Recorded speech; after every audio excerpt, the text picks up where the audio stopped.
pişirdin mi ipotlusunuz? Ava, Koysana. akkanlar pişirdi şunu. Koy o zet palo pişirmeyen mi?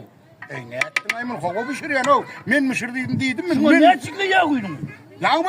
Hava. Ne soydun hacı? 2 litre. 2 litre. 2 litre ya. Ne açık? Tuyun öyle ne açıkla? Tu ne çıkılı? 10 kilo. 10 kilo. Eti.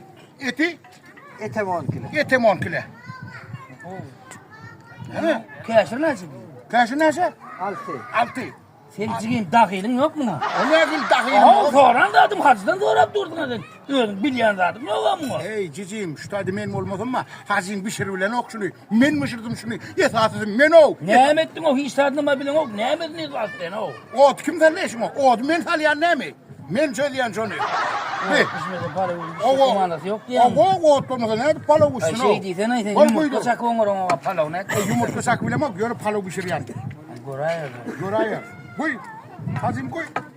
Burası ne buraya? Bir cenek kadar adam tatlı o da oradan ücret ya. O Yok, bali Allah. İki bölüm. Et tatmadan tank gider ne?